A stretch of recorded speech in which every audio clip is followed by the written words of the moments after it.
Penculikan bisa terjadi kapan dan di mana saja, terutama pada anak kecil yang masih belum bisa membela diri dan melawan orang asing. Hampir semua korban penculikan mendapat perlakuan buruk, mulai dari penyiksaan hingga pelecehan seksual yang menimbulkan trauma besar. Dari beberapa kasus penculikan yang tergolong sadis, beberapa korban berhasil selamat dan terbebas dari maut. Siapa saja mereka? Bagaimana kisahnya? Inilah 7 korban penculikan sadis yang lolos dari maut versi on the spot.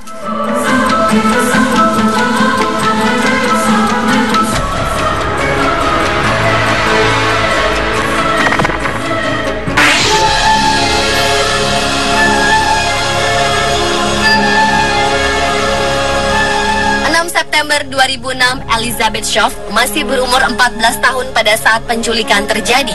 Ia diculik pada saat pulang sekolah dan sedang menunggu bus yang akan mengantarnya pulang ke rumah. Pria bernama Vincent Villia menculik dan membawanya ke sebuah bunker tak jauh dari rumahnya. Di sana ia mengikat Elizabeth dan memperkosanya.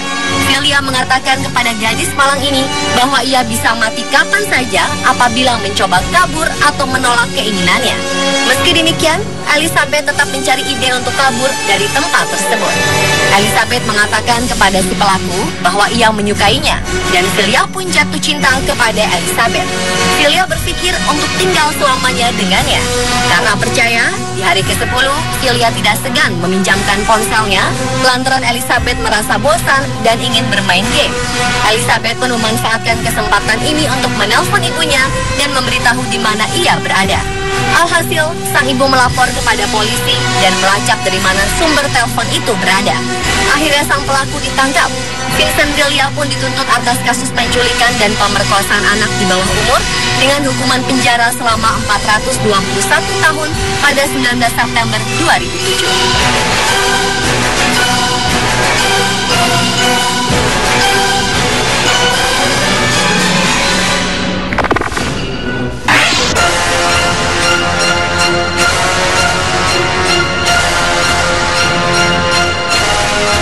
Truk menculik Sabine Darden yang masih berusia 12 tahun ketika sedang pergi ke sekolah dengan menggunakan sepeda kecilnya pada 28 Mei 1996. Mark mengikatnya di tangan, di kaki, dan di leher dan menyembunyikan Sabine di rumahnya. Pada saat itu Sabine bertanya mengapa dia menculiknya. Mark berdalih bahwa ia sedang menyelamatkan Sabine dari orang yang sedang mengincar ayahnya karena gagal membayar hutang.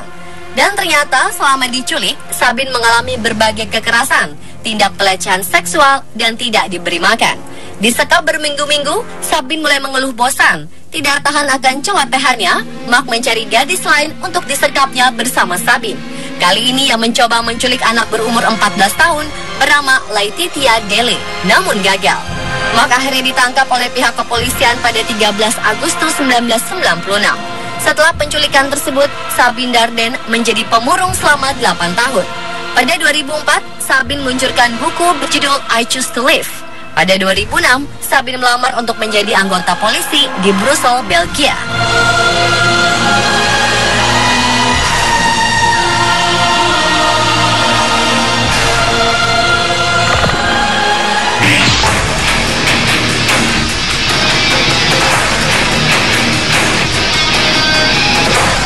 Pagi hari 5 Juni 2002, Elizabeth Smart dibangunkan dan ditodong pisau saat tengah terlelap di rumahnya yang berada di Salt Lake City, Amerika Serikat oleh David Brian Mitchell.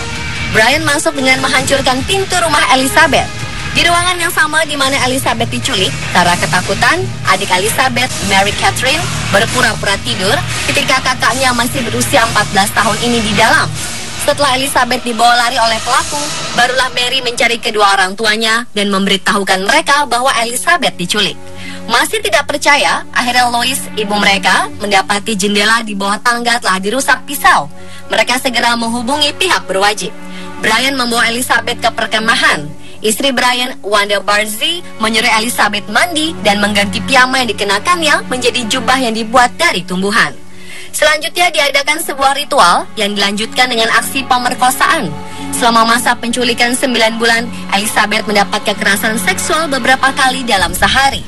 Ia juga dipaksa menenggak obat-obatan dan minuman beralkohol. Polisi akhirnya mengetahui keberadaan pelaku dan menangkap Brian bersama istrinya. Kini Elizabeth melanjutkan hidup dengan menjadi aktivis dan kontributor untuk sebuah televisi ternama di Amerika.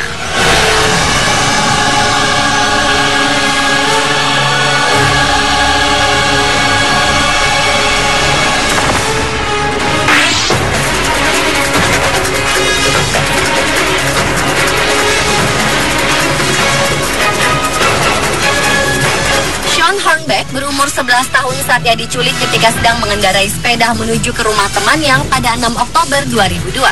Si penculik Michael Devlin membawa Sean ke tempat tinggalnya. Setelah 1 bulan menyekap Sean, barulah Devlin mulai melakukan pelecehan seksual, meneror, dan menyiksanya. Beberapa hari kemudian, Devlin mengikat Sean di sebuah pohon di hutan. Hal ini terjadi setelah Sean mencoba melarikan diri. Akhir 2006, Devlin mulai mencari seorang anak laki-laki lainnya yang lebih muda. 7 Januari 2008, ia berhasil menculik Ben Ownby yang berumur 13 tahun. Si pelaku melakukan tindak kekerasan seksual kepada korban barunya tersebut sebanyak 4 kali dalam sehari. Dan pada 12 Januari 2008, pihak kepolisian melihat sebuah truk putih yang dicurigai digunakan pelaku untuk menculik korbannya. Pencarian pihak kepolisian membuahkan hasil. Devlin ditangkap dan kedua korban segera dikembalikan ke pihak keluarga.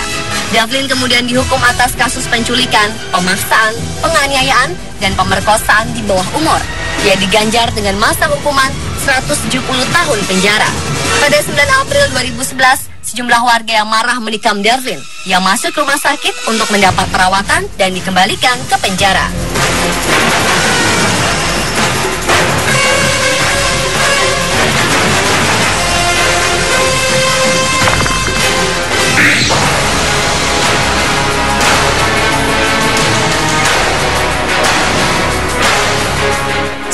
Perempuan berusia 10 tahun sedang pulang menuju rumahnya pada 2 Maret 1998. Namun seketika ia diseret dan dimasukkan ke dalam sebuah mobil van yang dimiliki oleh Wolfgang Prokopiev. Pencarian dan penelusuran secara besar-besaran oleh pihak kepolisian Austria dilakukan. Media massa memampang wajah Natasha di televisi. Selama 8 tahun disekap, kondisi fisik Natasha berubah menjadi kurus. Ia disekap di gudang bawah tanah di garasi Wolfgang. Natasha berkata pelaku kerap melakukan pelecehan seksual dan kekerasan terhadap dirinya. Gadis malang ini juga selalu disuruh memanggil Wolfgang dengan kata my lord atau tuan. Akibat kekerasan dan pelecehan yang diterimanya, Natasha mengalami trauma berat. Tercatat, ia hampir 3 kali mencoba mengakhiri hidupnya dengan bunuh diri. Pada 23 Agustus 2006, ketika sedang membersihkan debu di dalam mobil milik Wolfgang, Natasha mencoba melarikan diri. Ia selamat karena berhasil mencapai kantor kepolisian dan melaporkan apa yang terjadi padanya. Beberapa hari setelah Natasha berhasil melarikan diri, Wolfgang Prokopiev memilih lompat ke depan kereta yang sedang melaju kencang dan mengakhiri hidupnya. Polisi menyarankan Natasha dibawa ke psikolog untuk terapi trauma berkelanjutan sebelum tinggal kembali bersama keluarga. Pada 1 Juni 2008, Natasha menjadi presenter di sebuah acara. Dan pada tahun 2010, Natasha menerbitkan bukunya yang berjudul 3069 Days.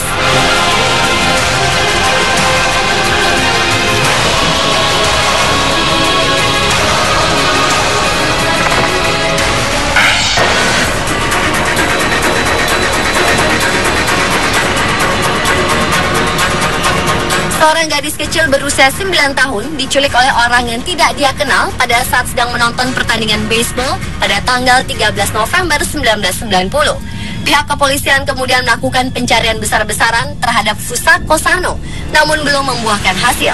Nobuyuki Sato, si pelaku penculikan, membawanya ke sebuah apartemen yang menyekap Sano di lantai atas, di mana ibunda Sato tinggal di rumah yang sama. Sang ibu tidak pernah menduga bahwa anaknya memiliki tawanan. Di awal bulan penculikan, Sato mengikat gadis kecil ini agar tidak bisa kemana-mana. Selama 9 tahun, Sano mengaku seringkali dipukuli dan diancam dengan pisau. Fusako Sano merasa sangat ketakutan dan mencoba untuk melarikan diri. Namun dia mengurungkan niatnya karena belum ada kesempatan.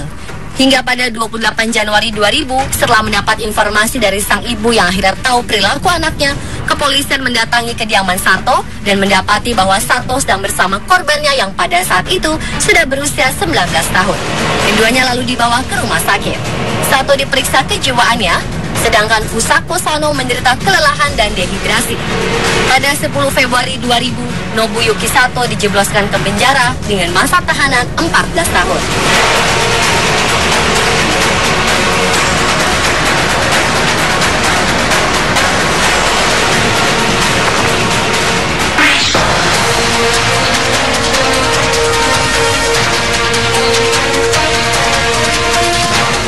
Juni 1990, seorang anak perempuan berumur 11 tahun bernama Jessie Duggar ditodong pistol dan dimasukkan ke dalam mobil.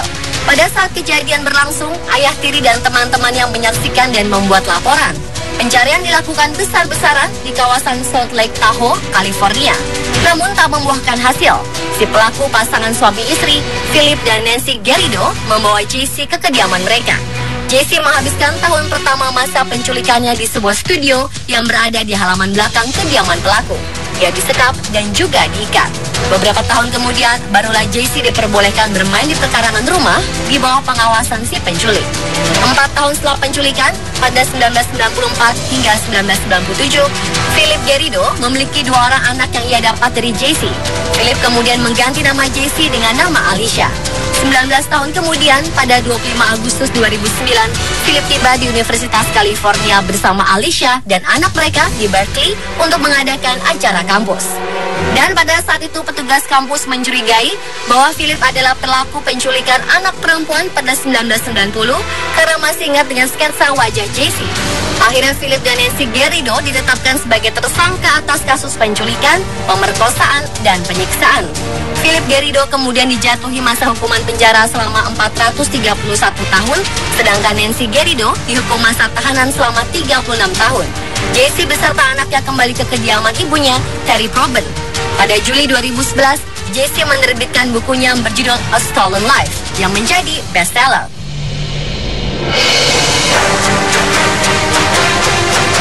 Pemirsa, itulah 7 korban penculikan sadis yang lolos dari maut versi On The Spot.